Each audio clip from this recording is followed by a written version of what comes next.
An investigation has been launched into the fourth death at a Lincoln Immigration Removal Center in the last year.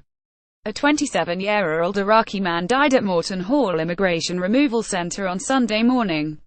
He is thought to have killed himself. The police have been informed and the Prisons and Probation Ombudsman are conducting an independent investigation into the death. Just a few weeks ago, Carlington Spencer, 38, from Jamaica, died at Morton Hall. In January of this year, Polish detainee Łukasz Dubowski died there, and in December 2016, Bal Ahmed Kabir from Sierra Leone died there. There have been 10 deaths in detention centres across the UK in the last 12 months. Detainees expressed their shock at the latest death, saying that they believed the dead man to have been extremely vulnerable. One told The Guardian, "He was a nice lad, very quiet and kept himself to himself. But he had mental health problems and was on suicide watch." He said that guards were supposed to be checking on the man every 30 minutes. He added that detainees became aware of the incident early on Sunday morning. "I heard an officer say 'oh shit,' and then we were all taken out of our rooms and locked into the pool room for about an hour," he said. "They carried his body out through the back way in the hope that we would see what was going on. We are all treated very badly here, like prisoners, although many of us have not committed any crime."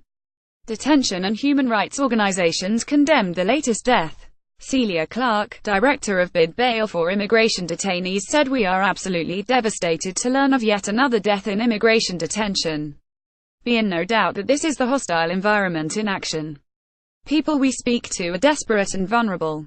It cannot continue. Detention is supposed to be used as a last resort, so why are so many people detained? This broken and cruel system must end." Emma Ginn, coordinator of medical justice, said this death rate calls for emergency measures. The Home Office must take responsibility to protect the life of those in its care. They must immediately close all immigration removal centers and conduct a public inquiry into how conditions have led to this deaths rate. Corey Stoughton, Liberty's advocacy director, said that the regime was devastating to inmates' mental health.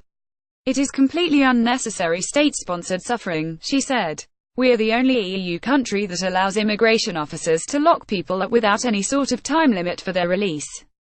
Some waste years of their lives in violent, chaotic, overcrowded centers, rife with abuse, not knowing when or if they will see freedom again." It's been a year since an unannounced inspection of Morton Hall exposed a surge in violence and a threefold rise in self-harm since 2013.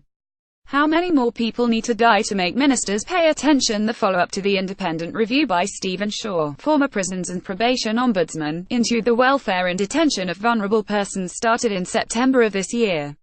Shaw visited Morton Hall as part of his review 2 days before the latest death. A Home Office spokesman confirmed that a 27-year-old Iraqi man had died at Morton Hall on Sunday morning. "Our thoughts are with his next of kin at this sad time," he said. As is the case with any death in detention, the police have been informed and a full independent investigation will be conducted by the Prisons and Probation Ombudsman. "We will make no further comment while this is being investigated."